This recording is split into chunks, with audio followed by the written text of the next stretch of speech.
Let's peel back the onion a little bit further and talk about a related topic: virtual agents. This has again been a trend on the rise, and people have employed these to varying degrees of success to date. I know that your own vision for this, in terms of where this is headed, is fairly pervasive and complex, and to the point of adding really extraordinary value. I don't want to steal the thunder of your thesis behind this. Talk a little bit about, Chris, where you see virtual agents heading. Sure thing, Peter. But let's ground ourselves in where we are today. I Wonderful. think virtual agents, even in our cloud, with ServiceNow's own virtual agents, which our customers are using for self-service for employees, self-service for customers, we've seen I think in the last 90 days, about 120% increase in the number of virtual agent conversations that people are having.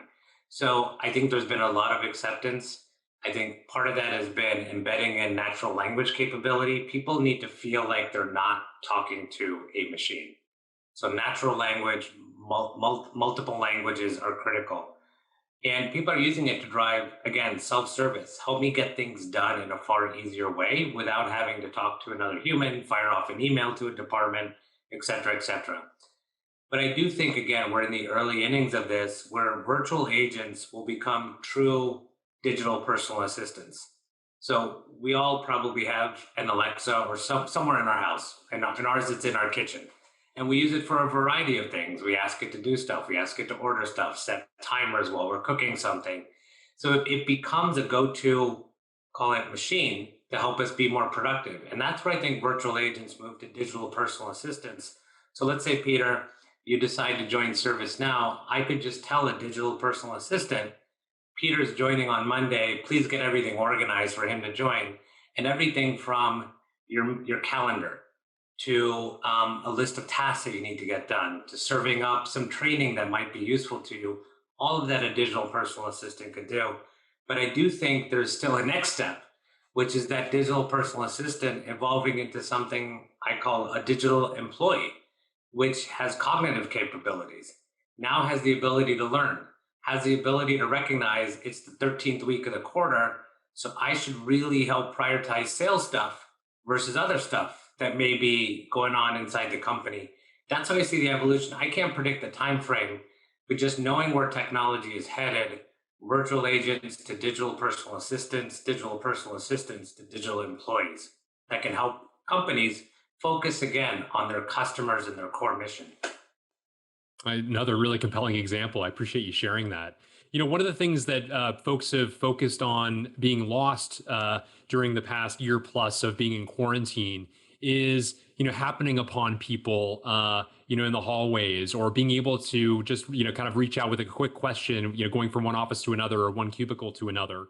And as people anticipate what the future of work might look like, naturally there are all sorts of flavors out there, but most seem to agree that there's going to be some degree of a hybrid. The office doesn't go away; it's just used for different purposes, and still with some work being done remotely to a degree likely greater than the pre-pandemic period.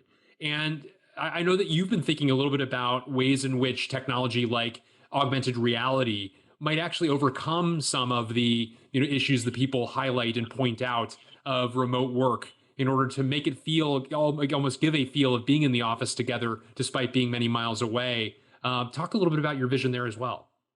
For sure. And I think hybrid work is here to stay. Just as an example, I'm in my home office today. Yesterday, I was in the office and you talked about running into people.